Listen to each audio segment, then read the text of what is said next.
Dan ada loh seorang wanita yang ngatakan sama ana, Ustaz, ana hampir dipoligami Ustaz sama suami ana terus doa minta sama Allah, alhamdulillah mati dia Ustaz. Bismillahirrahmanirrahim. Jamaah rahimakumullah, kalau bicara hati, Abu Hurairah radhiyallahu taala anhu mengatakan al-qalbu malik. Hati itu raja. Wal a'dha'u junudu, raga kita semua ini adalah tentaranya raja. Fa idza tabal malik tabat junuduhu. Kalau rajanya baik, insya Allah tentara-tentaranya baik.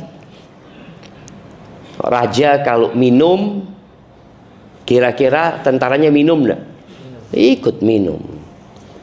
Rajanya korupsi, kira-kira tentaranya ya ikut korupsi. Rajanya telat sholat subuh, tentaranya sholat duha.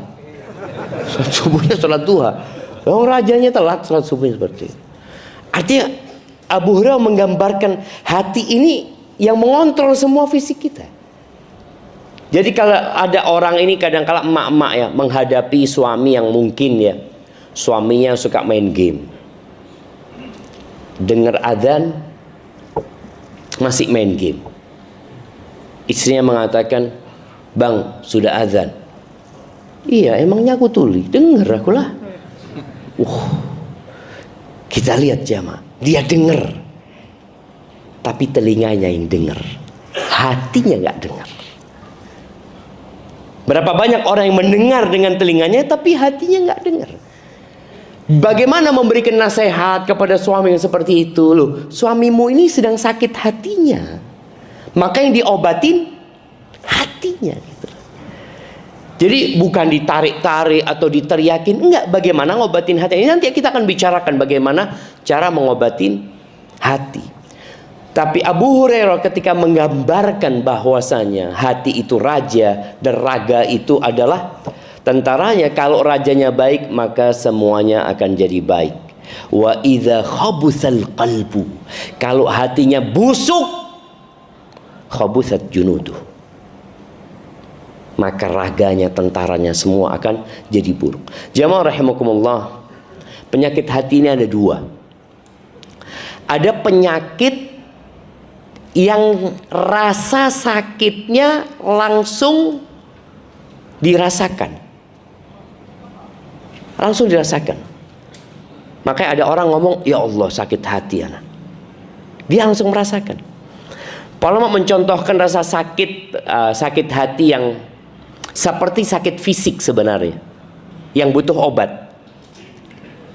Itu yang orang-orang berangkat ke psikiater, itu ada sakit hati, dia dikasih obat. Ada obatnya memang, obat fisiknya ada. Sedih, kecewa, itu sakit hati. Kemudian cemas, ada kekhawatiran yang berlebihan, itu sakit hati yang kadang-kala obatnya kemana? Ya ke dokter. Ada obatnya itu. Tapi juga bisa ke ustadz. Karena rasa sakitnya orang ini langsung merasakan, ya Allah saya nggak bisa tidur, kata dia. Kenapa? Nggak tahu, kalau saya mau memejamkan mata itu takut gitu ya, khawatir, was-was, dia ya Allah nggak enak. Ini penyakit bisa diobatin dengan dokter, tapi sejatinya ada obatnya dalam agama kita juga. Mengobati kecemasan, mengobati ketakutan, depresi, stres, itu sakit langsung dirasakan oleh fisiknya. Ditambah kurus badannya, makan jadi nggak enak, ada berasa. Tapi ada penyakit hati yang kedua ini, yang orang itu nggak merasa kalau dia sakit. Bahkan tadi kayak orang munafik, sehat, nggak merasa sakit. Kalau dikasih tahu antum sakit, naudzubillah, jangan suudzon sama anak. Allah mengatakan tentang orang munafik apa? Fi qulubihim marad. Di hati mereka ada penyakit. Fazadahumullahu marada. Allah tambahkan penyakit itu tapi nggak kerasa. Makanya ada orang tersesat itu sakit hatinya sebenarnya, tapi enggak sih. Alhamdulillah anak nggak minum obat apa-apa, anak tidur enak, makan enak. Nah ini penyakit yang bahaya sebenarnya. Karena kalau penyakit yang dirasakan rasa sakitnya, insya Allah dia akan berobat. Makanya di antara doa yang diajarkan Nabi SAW itu tentang penyakit hati yang dirasakan itu, Allahumma inni a'udzubika minal hammi wal hazn. Ya Allah, aku berlindung kepadamu dari kecemasan dengan yang akan datang dan kesedihan dengan masa lalu. Karena orang kalau kena dua penyakit ini, apa yang akan terjadi? Dia nggak produktif. Apabila dia seorang istri, dia biasanya tidak akan menjalankan tugas-tugasnya terhadap suami, anak-anaknya, karena dia sedang, aku sedih gitu loh. Iya, engkau sedih, tapi ada anak-anakmu ini. Karena ada orang yang ditinggal mati oleh suaminya. Kalau tinggal mati suami kadang-kala senang dia, nggak sakit hati. Alhamdulillah ya Allah. Ada suami-suami yang memang ditunggu mati sama istrinya. Antum kan nggak merasa. Ada perempuan-perempuan yang curhat sama anak-anak, kepingin dia mati. Ngomongnya poligami. Allah, anak doakan mati dia sebelum poligami. Dan ada loh seorang wanita yang ngatakan sama anak, Ustaz, anak hampir dipoligami Ustaz, sama suami anak terus doa minta sama Allah, alhamdulillah mati dia Ustaz. Dicabut doanya sama Allah, nggak sempat poligami gitu. Iya, tadi ada orang yang sakit hati sehingga dia nggak produktif. Kalau dia sedih kemudian dia baca Quran, ya, dia dapat obatnya tuh. Dia cemas kemudian dia banyak berzikir, karena dengan berzikir hati akan menjadi tenang sebenarnya, dia akan merasakan kebahagiaan. Tapi tadi ada penyakit yang orang itu nggak berasa kalau dia sakit. Nggak ada sesuatu beban dalam hidup dia. Dia nyaman aja. Seperti orang-orang kafir. Mereka dengan kekufurannya nyaman. Bahkan mereka membela kekufuran mereka. Bagaimana cerita Nabi Ibrahim dilemparkan ke api sama kaumnya, selamat dari api neraka keluar. Kaumnya ada yang beriman? Nggak ada. Cuma Nabi Lut alaihi salam. Bagaimana Nabi Nuh alaihi salatu wassalam 950 tahun berdakwah. Tapi karena kaumnya merasa tidak sakit, maka mereka merasa nggak perlu sama Nabi Nuh. Tapi kalau sedih, cemas, orang kadang perlu dibawa ke psikiater. Ini gimana orang ini jadi seperti yang dulu. Tapi ada penyakit yang tidak dirasakan atau tidak menimbulkan rasa sakit di hati. Seperti apa jamaah?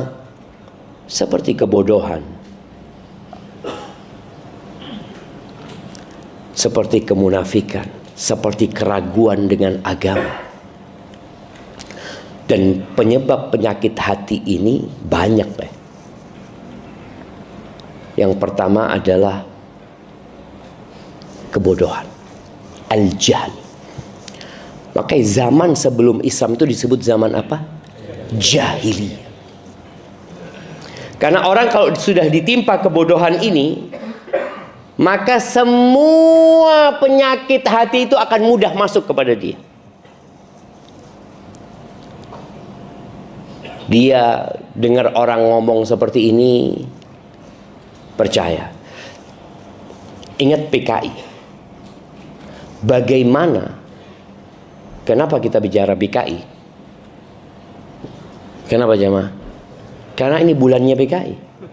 Iya betul. Iya kan? Ya tinggal 8 hari lagi. Bagaimana orang-orang itu Muslim loh jamaah. Mereka kalau bicara secara agama, sebagian mereka Muslim. Tapi bagaimana mereka membela pemikiran komunis pada waktu itu? Karena dianggap sama mereka inilah yang bisa membuat rakyat merasakan kesejahteraan. Lupa bahwa Allah sudah turunkan Al-Quran. Tidak perlu kita pemikiran-pemikiran Karl Marx atau pemikiran siapa. Allah sudah turunkan Al-Quran dan Allah utus Nabi Muhammad SAW. Engkau mau cari petunjuk di mana? Maka orang kalau sudah bodoh, dia akan membenci kebenaran.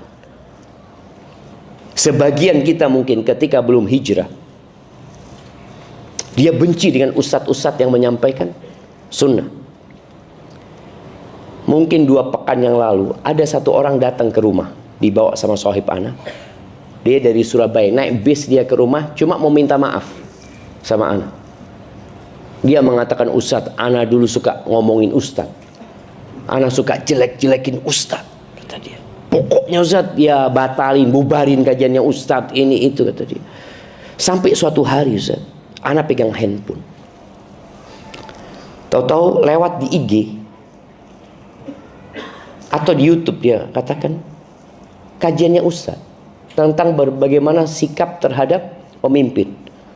Anak awalnya nggak mau ngeliat, tapi anak mau lihat, sana mau lihat nih, apa katanya Wahabi ini. Dia ngomong gitu. Dia dengerin, dia loh. Dia anak pikir Ustadz itu akan mengkafir-kafirkan, mentogut-togutkan. Kok nggak ada ya? Tadi mulai anak malam hari itu Ustadz, anak buka semua video Ustadz yang bisa anak buka. Anak dengerin. Besok pagi ketemu sama sohib-sohib dia. Dia ngomong, ternyata Ustadz Syafiq tuh nggak seperti yang kita sangka. Oh, engkau nonton dia kayaknya.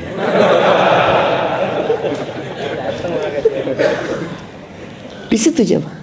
Kebodohan ini memang membuat orang membenci.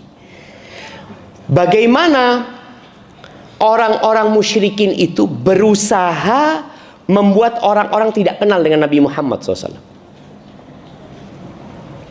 Mereka katakan Nabi Muhammad adalah sallallahu alaihi wasallam penyihir, orang gila, terus dukun, paranormal, pendusta. Pokoknya dikasih nama-nama yang buruk supaya orang ini nggak mendengarkan.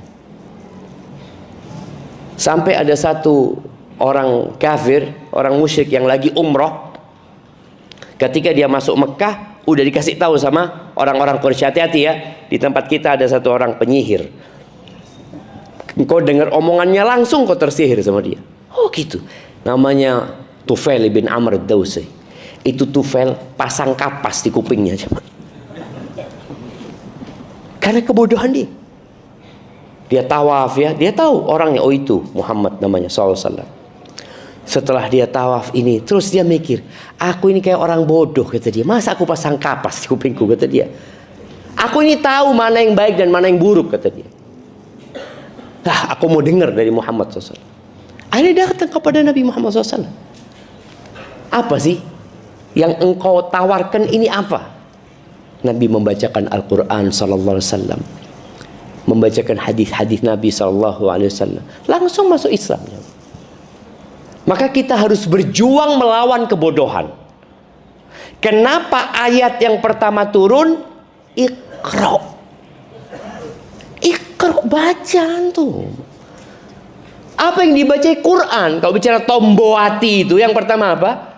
Baca Quran sama maknanya. Baca. Ketika kebodohanmu terangkat, insya Allah engkau jadi faham. Berapa banyak di antara kita yang sampai hari ini beranggapan riba itu boleh. Riba yang nggak boleh itu rentenir. Iya. Kalau ada seorang anak yang kerja di bank konvensional, tahu-tahu dia mau resign, ngomong sama orang tuanya. Apa kata orang tuanya? Engkau ikut aliran apa nak? Langsung dianggap menyimpang. Karena kebodohan mereka bertahun-tahun melihat sesuatu yang buruk baik, sesuatu yang mungkar ma'ruf buat mereka. Kok tahu-tahu muncul satu orang mengatakan nggak boleh, maka dia akan menentang hal itu. Sampai cerita seorang yang di Jakarta yang dia tanya sama anak-anak Ustaz, dia kerja di bank konvensional, dia kemudian mau resign, ibunya marah. Istrinya nggak ridho, gimana sekarang? Akhirnya Ustaz, Ana resign, nggak ngomong sama mereka. Tapi tiap pagi Ustaz, ana keluar rumah dengan seragam kantoran Ustaz. Sampai mobil ana ganti, ana buka, ana akhirnya taksi online Ustaz. Bertahun-tahun dia lakukan ini. Karena yang dia hadapi tadi ini orang yang kalau dikasih tahu nggak bisa. Dia punya penyakit tapi dia nggak sadar. Makanya nanti penghuni neraka itu, apa kata mereka? Lau kunna nasma au naqil, kalau dulu ketika kita hidup di dunia kami mau dengar. Kami mau dengar aja. Kemudian kami mau mikir. Yang disampaikan ini ada landasannya atau tidak? Kalau mau itu, makunna fi ashabis sa'ir. Kita nggak akan jadi penghuni neraka. Cuma tadi mereka nggak mau. Baik, kemudian yang menjadi penyebab penyakit hati ini syahwat. Orang yang sekarang kita lihat banyaknya perselingkuhan di negeri kita. Jadi fenomena perselingkuhan ini fenomena gunung es jemaah. Yang muncul di luar itu dikit. Ketika Anda membaca pekerjaan yang rawan dengan perselingkuhan, ada 10 pekerjaan di situ jemaah. Yang pertama apa kira-kira menurut antum? Nah, nanti dilihat di Google kan. Kalau nggak salah, Anda udah lupa ya. Kalau nggak salah yang pertama itu penerbangan. Nah, yang kedua itu kesehatan. Rumah sakit, ini itu. Artinya memang daerah-daerah yang rawan laki-laki dan perempuan itu berduaan. Berduaan. Kumpul ini itu, ketawa ketiwi ya, ini itu. Enggak, hati Ana bersih. Enggak ada perasaan apa-apa. Ana cinta sama istri Ana. Masya Allah. Terus engkau kayak gitu, ya udah lingkungannya kayak gini. Betul jemaah. Orang sakit tapi nggak merasa. Karena memang nggak ada rasa sakitnya. Yang ada kesenangan malah di hatinya. Ada bapak-bapak yang suka WA sama teman perempuan di kantornya. Ada di sini? Ada. Kadang-kadang istrinya tahu. Kata suami, ya Allah, teman kantor, nggak ada apa-apa. Cuma tanya gimana kabarmu ini itu. Ya kita kan sebagai sesama manusia harus memberikan perhatian lah. Apalagi dia janda, kesian. Ini jamaah. Ini orang sakit hatinya, tapi nggak merasa sakit dia. Makanya sulit kasih taunya. Kalau orang sakit hati kasih obat penenang. Ini abang, anak kasih obat penenang. Insya Allah abang minum ini nggak bangun lagi bang. Subhanallah. Iya, itu syahwat itu. Kemudian syahwat itu bukan hanya syahwat kepada wanita, syahwat kepada kekuasaan, syahwat kepada harta. Kalau bicara kekuasaan, orang menjadi penguasa untuk apa?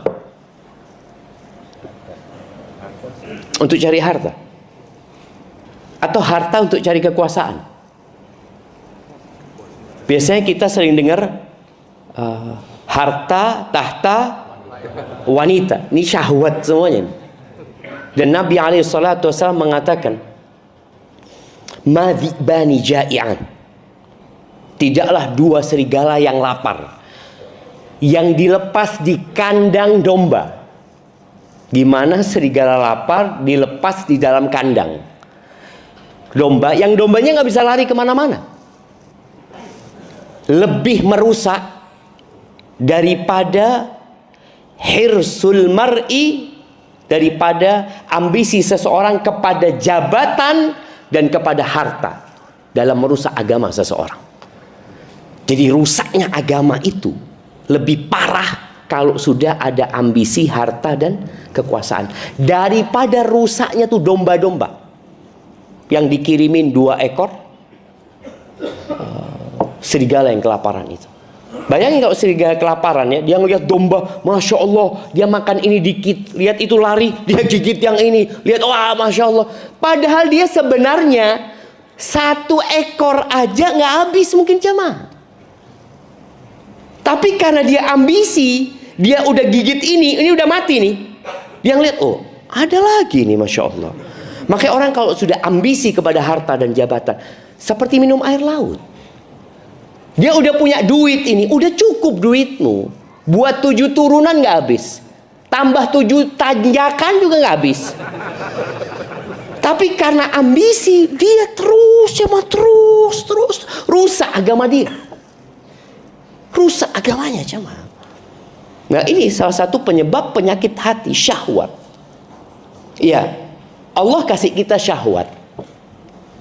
Karena kehidupan ini nggak akan bisa berlangsung tanpa syahwat. Tapi syahwat itu harus dikekang. Makanya bicara syahwat kepada harta boleh, tapi yang halal. Kan ada, nggak boleh ngambil haknya orang lain ya. Silahkan. Kemudian syahwat kepada wanita boleh apa enggak? Boleh, asalkan dengan menikah. Nggak ada alasan loh. Nggak ada alasan seorang laki-laki berzina.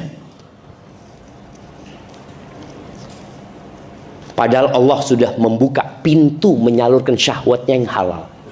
Allah mengatakan fankihu ma tabalakum minan nisa mathna wa thudatha wa ruba. Allah sudah kasih. Engkau punya syahwat lebih, mungkin engkau kerja keluar kota ya. Istrimu di Bekasi sini. Ini Bekasi Bogor. Istrimu di Bogor sini. Engkau kerja di Bekasi. Berapa jauh tuh jemaah? Ya mungkin dia istrinya di Bekasi, dia kerjanya anggap di Merauke, yang dia mungkin berbulan-bulan di sana. Dia punya syahwat.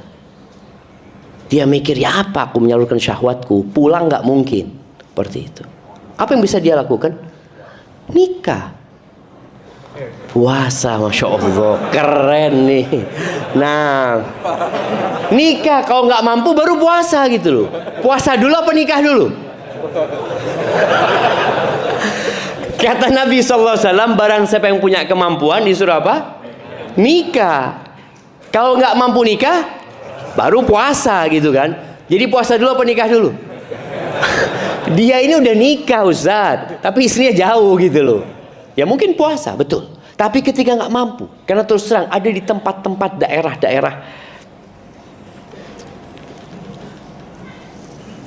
apa ya? Daerah pekerjaan tambang ini itu ya, yang jauh mereka mungkin berbulan-bulan di sana. Di sana ada pelacur-pelacur yang memang melacurkan diri sama. Sampai anak punya kawan, seorang insinyur dikirim ke sana, sakit dia. Berangkat ada dokternya, lengkap apa semuanya. Dia datang ke dokter. Dok, anak sakit dok, kata dia. Sakit apa? Biasalah dok. Ya Allah, kata dokter. Kok nggak pakai pengaman, kata dia. Loh, sakit apa dok, kata dia. Lah anak pilek dok, maksudnya sakit biasa, sakit pilek biasa. Pikirnya dokter sakit kelamin. Karena rata-rata penyakitnya di sana itu penyakit kelamin. Mereka berzina. Karena mereka berpikir kalau kawin lagi, aduh Zat, kawin lagi ruwet Ustaz. Belum menghadapi mertua, menghadapi kakak ipar, menghadapi istri, sayang sama anak-anak. Aduh enggak Ustaz, enggak, sudahlah. Asallah kalau punya keinginan salurkan dikit, nanti tobat sama Allah. Na'udzubillah. Memang betul, ketika seorang melangkah ke tempat yang halal, berjuang dan berkorban. Orang kalau cuma berzina, dia punya uang 100 juta.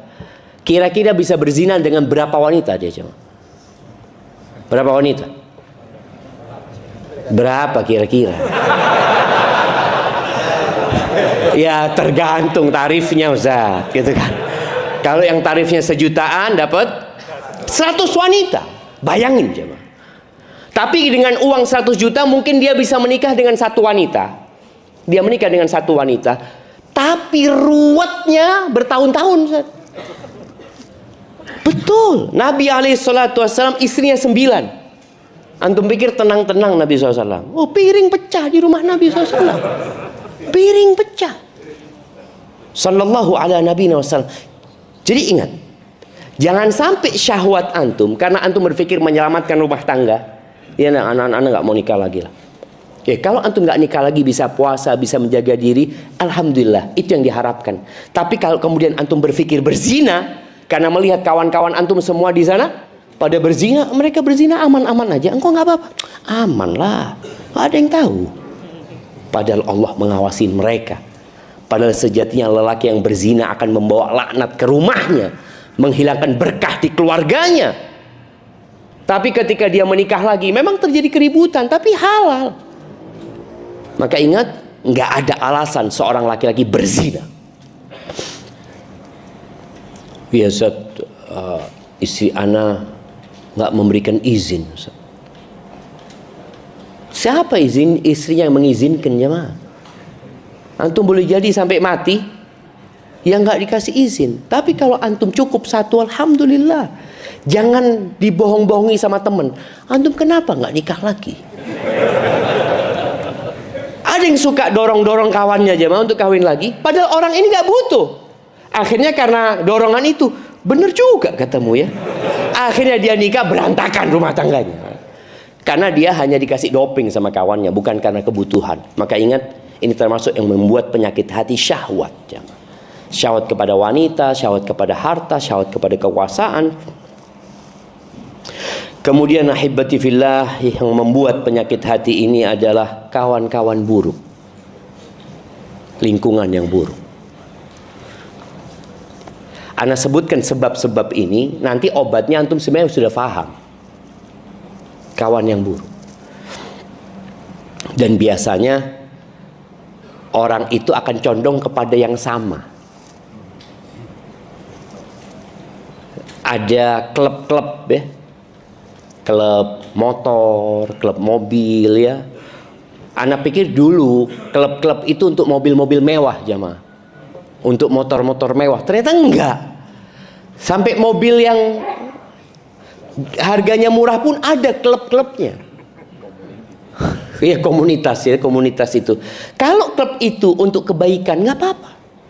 Nggak, alhamdulillah Ustaz, kita punya klub ini, kegiatan kita sosial. Tapi ya kadang-kala mampirlah ke tempat hiburan Ustaz. Kegiatan sosialnya dilakukan, maksiatnya juga jalan, hati-hati. Maka pilih kawanmu. Karena kata Nabi SAW, al-mar'u ala dini khalili. Falyandur ahadukum man yukhalil. Agama seseorang itu ikut kawan dekatnya. Maka hendaklah dia melihat dengan siapa dia berkawan. Maka alhamdulillah kalau kita punya kawan-kawan yang baik, jaga mereka. Sebelum Anda lanjutkan, antum yang di sini semua sudah kenal dengan yang di kanan dan di kirinya? Udah kenal? Kenalan dulu, baru kita lanjutkan.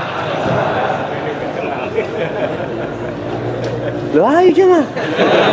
Antum kenal, itu saudara antum. Kita ini bicara salah satu penyebab penyakit hati itu kawan-kawan buruk. Dapat kawan baik nggak mau antum.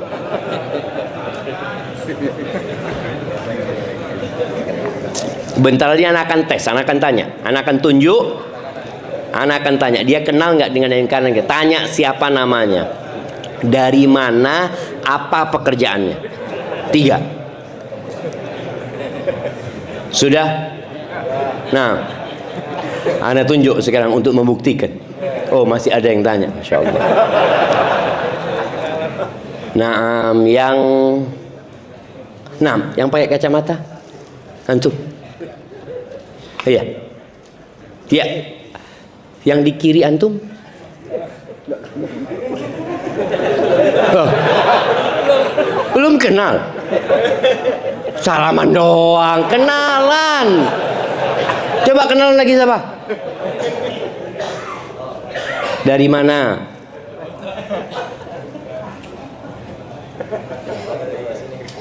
Dari sini. Dari sini mana? Tapi kerjaannya apa udah tahu?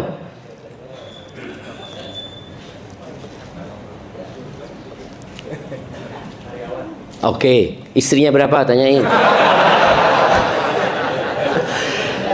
Jemaah kita ini sering datang kajian, tapi kita kayak sendirian. Iya, datang.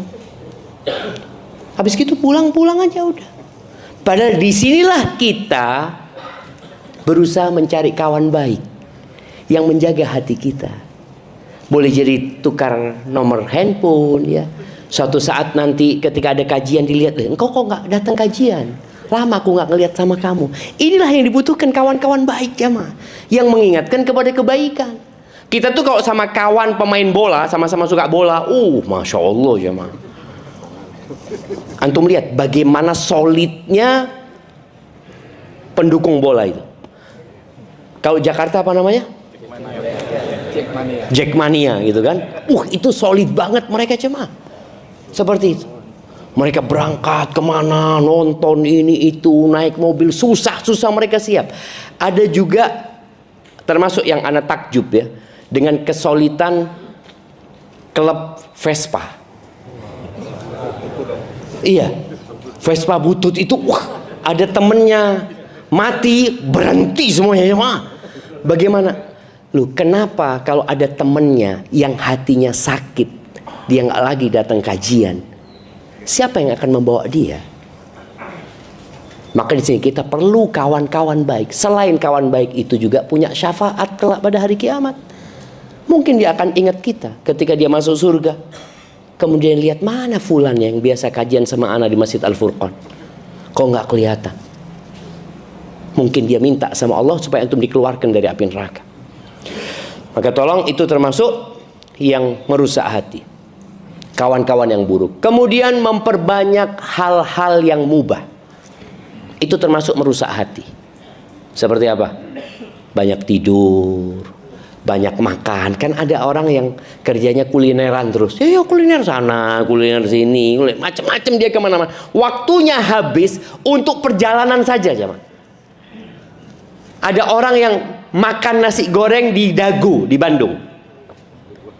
Makan nasi goreng, ya apa? Kaki lima nih, zen. Pulang lagi sudah ke sini. Loh, gitu doang. Iya. Antum lihat bagaimana orang-orang melakukan hal-hal yang mubah, kelebihan, yang akhirnya hati jadi sakit. Nonton bola boleh nggak?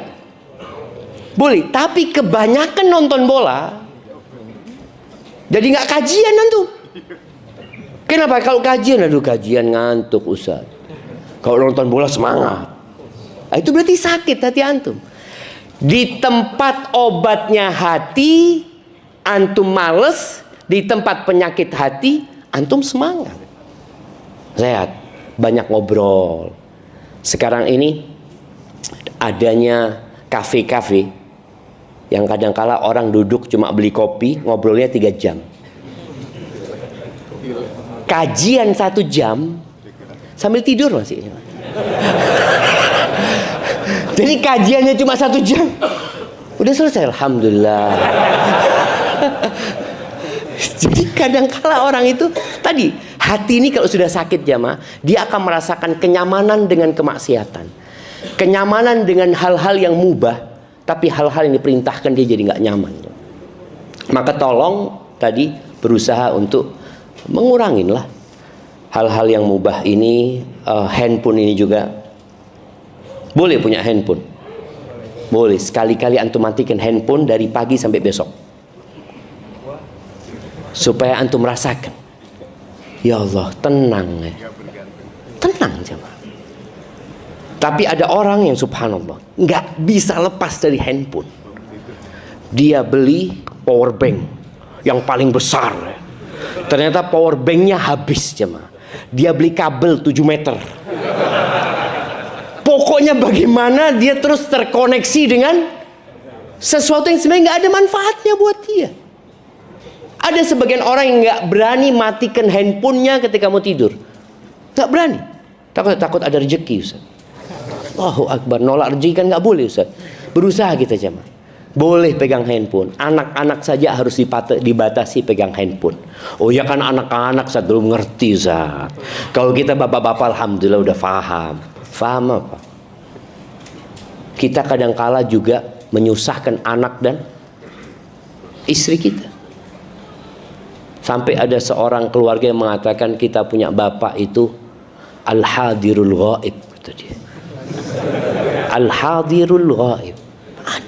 Ada bapaknya ada itu, kata dia. Ngapain? Nggak tahu. Kita lihat bapak kita, diajak ngobrol nggak nyambung.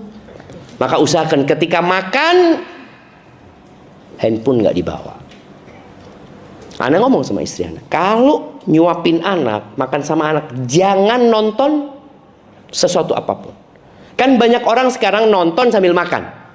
Ana ngomong enggak. Ini kesempatan ibu menjalin komunikasi dengan anaknya.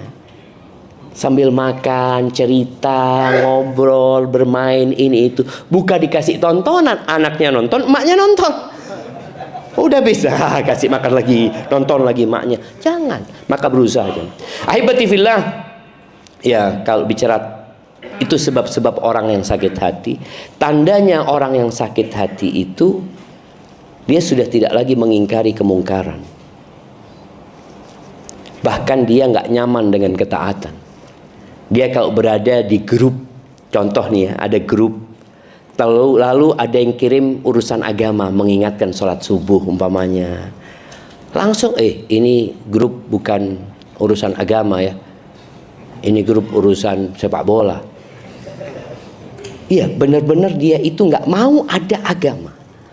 Ini tanda orang sakit. Ketika ngobrol masalah agama, dia seperti ikan yang keluar dari air, benci dengan hukum-hukum agama. Jadi kalau sudah bicara syariat, aduh syariat lagi. Apa obat sakit hati ini? Sebagian ulama menyebutkan ada banyak lah obat sakit hati ya. Ada 5 tombok hati yang mungkin sering kita dengar ya. Itu ucapan salah satu dari ulama. Yang pertama adalah qiraatul Quran bitadabbur. Membaca Al-Quran dengan tadabbur. Maka lihatlah orang-orang yang sakit hati, biasanya dia baca Quran tapi dia nggak mentadabburi, atau dia memang nggak pernah baca Quran. Maka nasihat ana, jangan sampai antum memejamkan mata di malam hari kecuali sudah baca Quran dengan tadabbur, walaupun 1 ayat. Kalau bisa 1 lembar, antum baca 1 lembar, antum baca artinya, antum renungkan, sudah tutup. Insya Allah kalau tiap hari antum baca Al-Quran 1 halaman, bukan 1 lembar ya, 1 halaman, berapa tahun hatam? 2 tahun insya Allah hatam, jangan. 2 tahun hatam. Nanti ketemu lagi. Tapi jangan sampai ada hari berlalu antum nggak baca Quran. Tolong baca Quran sama ditadabburinya. Antum akan rasakan nikmatnya. Sampai Utsman bin Affan mengatakan, "Lau tahurat qulubukum ma syabi'at min kalami rabbikum." Kalau hati kalian bersih, kalian tidak akan pernah puas baca Al-Quran. Sedangkan kita sekarang ini masih terbebani dengan baca Quran. Mau baca 1 juz aja, ya Allah, buka lagi, tinggal berapa halaman ya? Nanti beda halaman, lihat tinggal berapa halaman, ya Allah, kok nggak selesai kata dia. Antum bisa lihat bagaimana Imam Syafi'i di bulan Ramadan hatam Al-Quran 60 kali jemaah. Anak mikir, ya opo ya, gimana mereka bisa seperti itu? Ternyata hati masalahnya. Lu waktunya Ustaz, Allah kasih berkah di waktu ketika orang baca Al-Quran. Utsman bin Affan diriwayatkan bagaimana dia pernah sholat witir 1 rakaat masuk ke Masjidil Haram. Dia mulai dengan baca Al-Baqarah, ruku ketika membaca An-Nas jemaah. Dari habis Isya sampai hampir subuh jemaah. Nabi alaihi salatu wasallam sampai bengkak kakinya. Bagaimana cerita Hudzaifah bin Yaman ketika dia sholat di samping Nabi sallallahu alaihi wasallam. Kemudian Nabi baca Al-Baqarah. Rakaat pertama ini udah Al-Baqarah, pikirnya Hudzaifah ya mungkin 100 ayat ruku. Ternyata 100 ayat lanjut jemaah. Oh, mungkin sampai selesai Al-Baqarah. Selesai Al-Baqarah masuk ke surat An-Nisa, disebutkan di sana. Sampai katanya Hudzaifah, aku punya niat nggak benar sampai waktu itu. Kepingin niat mufarokoh, dia meninggalkan Nabi sallallahu alaihi wasallam. 1 rakaat baca Al-Baqarah, An-Nisa, Ali Imran, 5 juz lebih. 1 rakaat. Kita kalau taraweh Berapa juz di sini Ustaz? Tarawih. Kurang dari setengah. Berapa rakaat? 11 rakaat kurang setengah juz jemaah. Bayangin antum. Ini Nabi alaihissalam 1 rakaat 5 juz. Gimana kalau 11 rakaat? Belum lagi rukunya itu hampir sama dengan berdirinya. Ingat, ini sholat sunnah. Kalau sholat wajib, imam harus memperhatikan makmumnya. Kalau sholat sunnah, oh fadol, boleh mau ikut, boleh enggak, seperti itu. Makanya banyak orang kalau sudah imamnya panjang, besok diganti imamnya. Mana imamnya sudah ganti? Ya, yang pertama baca Al-Quran dengan mentadabburi. Usahakan. Kita setelah dengar kajian ini sudah bikin kesepakatan dengan diri kita. 1 hari 1 halaman sama artinya, paling enggak. Yang kedua, puasa. Ngurangin makan, jemaah. Ngurangin makan. Karena memang banyak makan itu membuat orang ya jadi lemes, jadi malas bergerak. Maka hendaklah puasa sunnah paling tidak 1 bulan 1 kali. 1 kali. Pernah ada sahabat Nabi SAW yang tanya sama Nabi SAW, ya Rasulullah, ajarin aku tentang puasa. Sum yauman min kulli syahr, kata Nabi. Puasalah 1 hari dalam sebulan. Kata sahabat ini, ya Rasulullah, aku mampu lebih dari itu. Sum yaumain.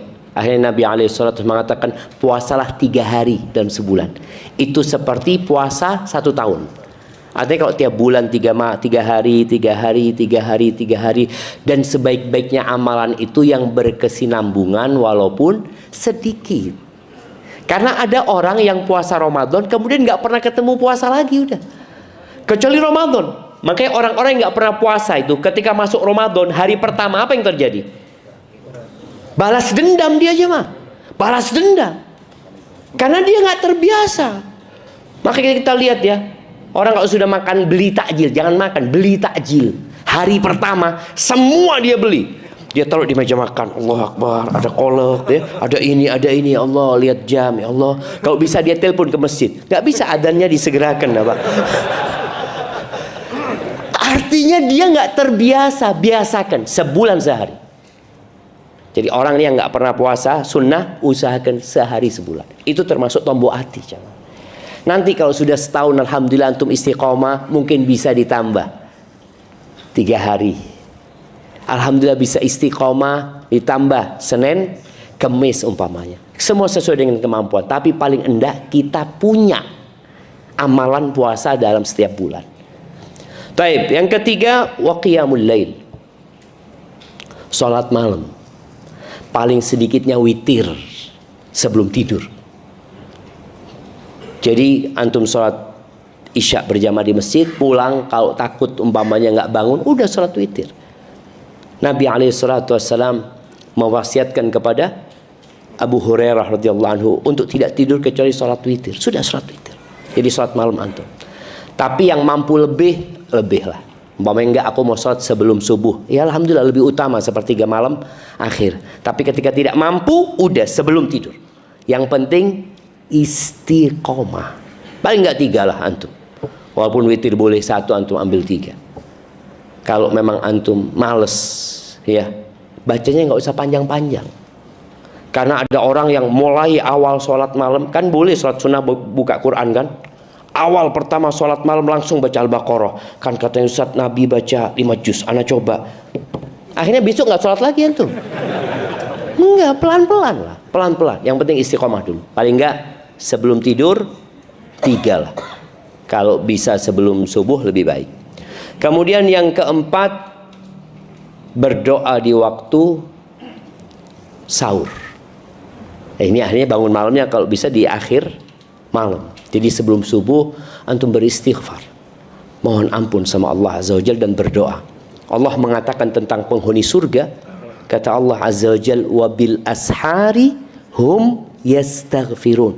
Di waktu sahur mereka itu istighfar. Kita lihat ya di negeri kita, bukan negeri kita, di banyak negeri sebenarnya.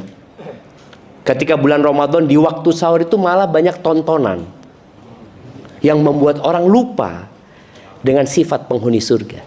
Dia pikir puasa itu sahur, yang penting sahur makan. Enggak, sahur itu ada barokah. Bukan barokah makannya saja, barokah waktunya juga di sana. Kita nggak pernah bangun, kita lihat. Orang-orang yang nggak pernah bangun itu bangun. Untuk apa? Untuk makan. Karena dia mau sahur, mau puasa dia. Tapi bagaimana dia menggunakan itu untuk berdoa. Kemudian yang terakhir adalah wa mujalasatus salihin. Ya kumpul sama orang-orang soleh lah. Jadi antum datang ke masjid tadi, cari kawan baru. Insya Allah orang-orang yang ke masjid ini baik agamanya. Semoga akhlaknya juga baik seperti itu. Hadza wallahu alam bissawab. Itu yang dapat ana sampaikan pada kesempatan kali ini.